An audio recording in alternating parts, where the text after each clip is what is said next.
الحمد للہ الذی جعل محمد خاتم النبیین والصلاة والسلام علی رسولہ محمد وآلہ وصحبہ اجمعین۔ بسم اللہ الرحمن الرحیم۔ ویورز، آج کا ہمارا ٹاپک ہے حیات بعد از موت۔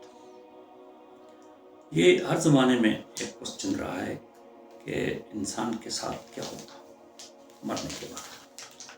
تو جو مختلف پیغمبر اللہ نے بھیجے ان سب نے ایک ہی بات کی کہ انسان کا حساب کتاب ہوگا اور روز جزا پر یقین رکھنا ضروری ہے کہ اس دن انسانوں کو پنشمنٹ اور ریوارڈ ملے گا۔ اس سلسلے میں بعض اوقات ایسے معجزات رونما ہوئے اور وہ ایک ایسا پروف تھے، یعنی ویسے تو پروف کی ضرورت نہیں ہوتی ہے ایمان بالغیب میں، کیونکہ یہ میٹا فزیکل چیزیں ہیں، ان میں پروف کی ضرورت نہیں ہوتی ہے، لیکن یہ انسان کی فطرت ہے کہ وہ بعض اوقات بغیر پروف کے کسی چیز کو ایکسیپٹ نہیں کرتے۔ تو قرآن کی سورہ کاف میں آیت نمبر 16 ہے، اور ہم نے ان کے دل خوب مضبوط کر لیے تھے جب وہ اٹھے تو انہوں نے کہا کہ ہمارا پروردگار وہ ہے جو تمام آسمانوں اور زمینوں کا مالک ہے، ہم نے اس کے علاوہ کسی کو معبود بنا کر ہرگز نہیں پکاریں گے، ہم اس کے علاوہ کسی کو معبود بنا کر ہرگز نہیں پکاریں گے، اور اگر ہم ایسا کریں گے تو یقیناً انتہائی لغو بات ہوگی۔ یعنی اصحاب کہف کا تعلق دقیانوس رومن بادشاہ کے دور سے تھا۔ یہ چند نوجوان تھے، چند نوجوانوں کے دلوں میں جن کا تعلق عمائدین سلطنت سے تھا، خیال آیا کہ ایک مخلوق کی خاطر خالق کو ناراض کرنا کسی طرح بھی مناسب نہیں۔ ان نوجوانوں نے بادشاہ کے روبرو اللہ کی وحدانیت کا اقرار کر کے دیکھنے والوں کو مبہوت کر دیا، دیکھنے والوں کو انہوں نے حیران کر دیا، اور لن ندعو من دونہ الہا، یعنی ہم اس کے علاوہ کسی اور اللہ کو نہیں مانیں گے۔ یہ ان کا ایک ایسا جرأت مندانہ فیصلہ تھا کہ جو کہ بادشاہ اور اس کے دربار کے لیے بڑا عجیب تھا، کیونکہ وہ بادشاہ ہر شخص کو پنش کرتا تھا جو کہ وحدانیت کا اقرار کرتا تھا، اللہ کی وحدانیت کا۔ لیکن یہ نوجوان لوگ تھے تو بادشاہ کو ان کی جوان عمری کی باعث ان پر ترس آیا کسی حد تک، اور چند دن کی مہلت دی کہ وہ اس معاملے پر غور و فکر کر کے غیظ بادشاہی سے بچ جائیں۔ انہوں نے روپوش ہو کر پہاڑ کے غار میں پناہ لینا مناسب سمجھا اور خدا سے دعا کی کہ اپنی خصوصی رحمت سے ان کا کام بنا دیں تاکہ وہ شرک و کفر سے نجات حاصل کر لیں۔ ان کے عزیز و اقارب کو مجبور کیا گیا کہ ان کا پتہ بتائیں۔ سرکاری کارندوں نے تلاش بسیار کے بعد تھک ہار کر بیٹھ گئے، اور بادشاہ کی رائے سے ایک سیسہ کی تختی پر ان نوجوانوں کے نام اور آلات لکھ کر سرکاری خزانے میں ڈال دیے، تاکہ آنے والی نسلیں یاد رکھیں کہ کس طرح یہ نوجوان نامعلوم طور پر غائب ہو گئے۔ ممکن ہے کہ آگے چل کر ان کا کوئی سراغ مل سکے۔ اللہ تعالیٰ نے ان پر غار میں انہوں نے پناہ لی تو ان پر نیند غالب کر دی، اور 309 سال تک بحفاظت الہی سوتے رہے، اور ان کا کتا اس غار کی دہلیز پر انہی کی طرح سوتا رہا۔ وہ کتا بھی ان کی صحبت میں پیکر وفاداری کا عظیم نمونہ ثابت ہوا۔ بقول سعدی شیرازی، سگے اصحاب کہف روز چند بے نیکاں گرفت مردم شد، پسر نو بابداں بنشست خاندان نبوتش گم شد۔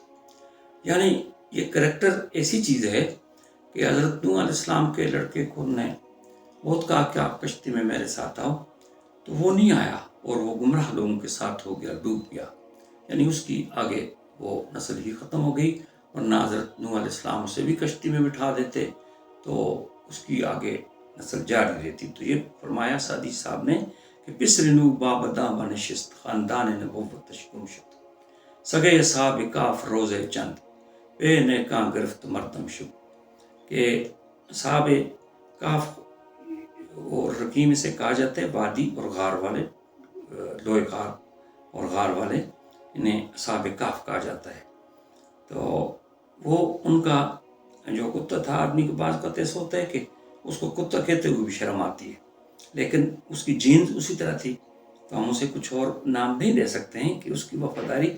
بعض روایتوں میں آیا ہے کہ وہ اسے مار مار کر بگاتے تھے کہ یہ ادھر گونگے گا تو ہم ٹریس ہو جائیں گے، ہمیں تلاش میں بادشاہی لوگوں کی کرندوں کو آسانی ہوگی۔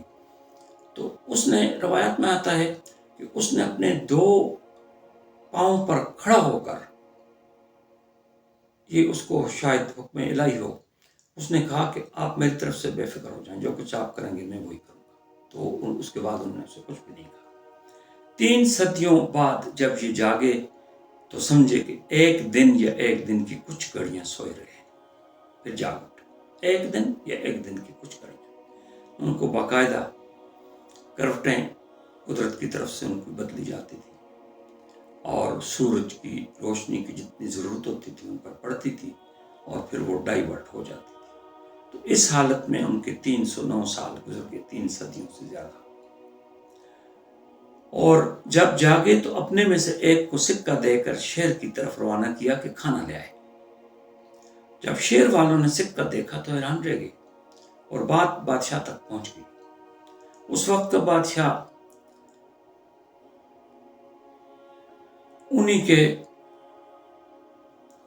بادشاہ حق پرست اور منصف مزاج تھا، اتنے ایک آدمی تھا، وحدانیت کا، اللہ کی وحدانیت کا ماننے والا تھا۔ وہ سمجھ گیا کہ یہ انہی نوجوانوں میں سے ایک ہے جو غائب ہو گئے تھے۔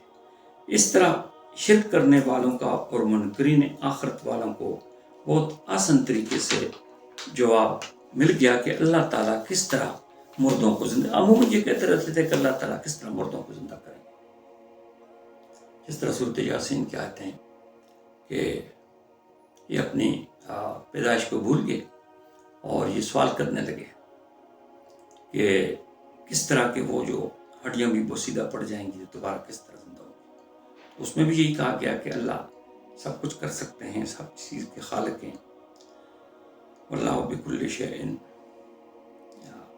علیم، اور واللہ بکل شیء خلق علیم۔ تو یہ اس چیز سے، یہ اصحاب کہف کے اس واقعے سے یہ ثابت ہو گیا کہ اللہ تعالیٰ کس طرح مردوں کو زندہ کر کے قیامت کے دن حاضر کر دے گا۔ شہر کے لوگوں نے اللہ کی ایک عنایت قبول کر لی، اور لوگوں نے ان نوجوانوں کے متعلق خیالات ہی ان کی بہتری کا سبب بنے۔ پھر سورہ بقرہ میں آیت نمبر 25 ہے، حضرت عزیر علیہ السلام کا واقعہ ہے کہ کیا تم نے نہ دیکھا اس شخص کو کہ گزرا وہ ایک شہر پر، اور وہ گرا پڑا تھا اپنی چھتوں پر۔ اس نے کہا کہ اللہ اس بستی کو مرنے کے بعد کیسے زندہ کرے گا؟ پھر اللہ نے اس شخص کو 100 سال تک کے لیے موت دے دی۔ اس کے بعد زندہ کیا اور پوچھا کہ تم کتنے عرصے تک اس حالت میں رہے؟ تو اس نے کہا کہ ایک دن یا ایک دن کا کچھ حصہ۔ اللہ نے کہا کہ تم 100 سال اسی طرح رہے ہو، اب اپنے کھانے پینے کی چیزوں کو دیکھو، وہ ذرا نہیں سڑی، اور دوسری طرف اپنے گدے کو دیکھو، وہ گل سڑ کر اس کا کیا حال ہو گیا ہے۔ اور یہ ہم نے اس لیے کیا کہ ہم تمہیں لوگوں کے لیے اپنی قدرت کا ایک نشان بنا دیں۔ اور اب اپنے گدے کی ہڈیوں کو دیکھو کہ کس طرح انہیں اٹھاتے ہیں، پھر انہیں گوشت کا لباس پہناتے ہیں، اور پھر وہ بول اٹھا کہ مجھے یقین ہے، یہ شخص یعنی حضرت عزیر علیہ السلام کہ مجھے یقین ہے کہ اللہ ہر چیز پر قدرت رکھتے ہیں۔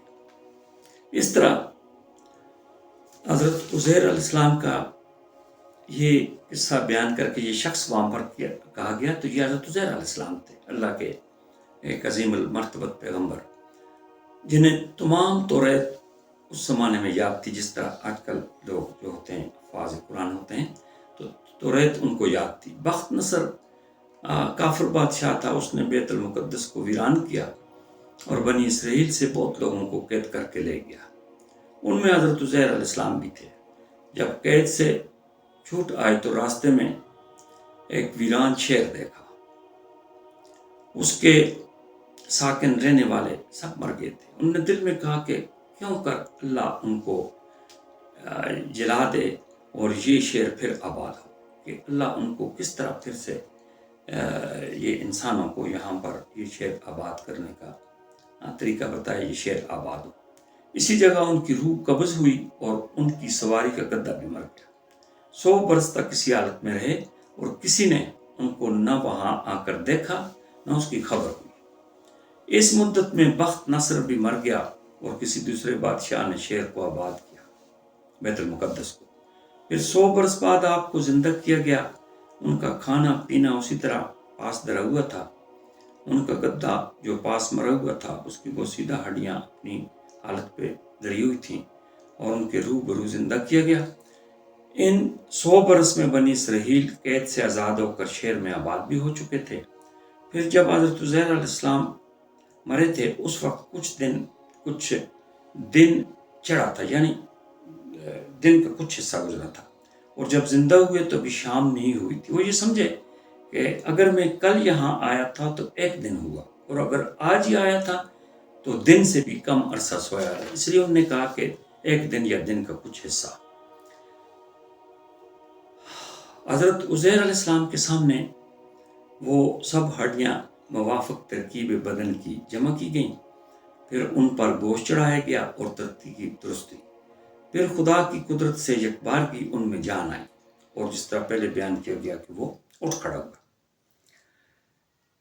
حضرت عزیر علیہ السلام نے یہ کیفیت جب ملاحظہ فرمائی اور اپنا کھانا بھی دیکھا جس طرح کہا گیا آیت میں کہ وہ تازہ تھا، انہوں نے کہا کہ مجھ کو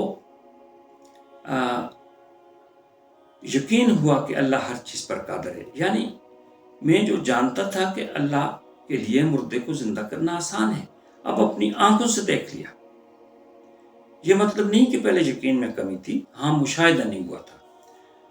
اور کیونکہ وہ پیغمبر تھے اور پیغمبر کا یقین اللہ پر پختہ ہوتا ہے، اس لیے ان کو یقین تھا. لیکن ان کا یہ ذاتی اسی طرح کا ایک دوسرا واقعہ حضرت ابراہیم علیہ السلام کے بارے میں بھی ہے کہ انہیں بھی کہا کہ اللہ مجھے یقین تو ہے، میں ایمان رکھتا ہوں، لیکن آپ میری سیٹسفیکشن کے لیے یعنی ایسا کچھ کر دیں کہ میرا یقین اور بھی پختہ ہو جائے اور میرا مشاہدہ ہو جائے.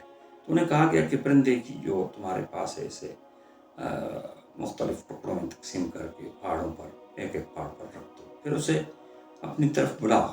تو وہ اس کے ٹکڑے جڑے، اپنی طرف بلایا اور ان کی طرف اڑتا ہوا. یہ مختلف واقعات ہیں جو کہ اللہ تعالیٰ کے ایمان بالغیب ہے ہمارا. پھر اس کا مشاہدہ بہت بڑے لوگوں کو یعنی اپنے پیغمبروں کو کرایا گیا.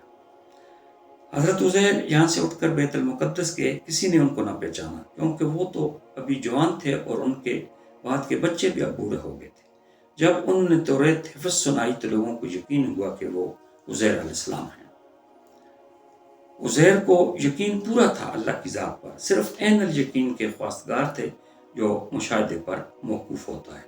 تو اس طرح اللہ تعالیٰ نے اپنی قدرت سے ان کو یہ سب کچھ دکھا دیا کہ یہ ہمارے اختیار میں ہے کہ ہم لوگوں کو کس طرح زندہ کر دیں، کس طرح صدیوں پہلے انسانیت کی ابتدا سے پہلے بھی قیامت کے دن زندہ کر دیے جائیں گے، بعد کے بھی زندہ کر دیے جائیں گے. وَإِنَّمَا أَمْرُهُ إِذَا أَرَادَ شَيْئًا أَن يَقُولَ لَهُ كُن فَيَكُونُ. یعنی اللہ کا یہ ایک حکم ہوگا کہ تم اٹھ جاؤ، یہ تمہارے لیے حکم ہے تو وہ اٹھ جائیں گے. کن فیکون ہو جا، اور کوئی چیزیں ہو جائیں گی. تو اسی پر آج کا ولاگ ختم کرتے ہیں. اگر آپ کو یہ بہتر محسوس ہو، اس میں کچھ اگر غلطیاں ہوئی ہوں تو معافی کا طلبگار ہوں، کیونکہ میں کوئی عالم نہیں ہوں، میں عام دنیا دار آدمی ہوں. اور اگر آپ کو پسند آئے تو اسے سبسکرائب کر دیں. مہربانی.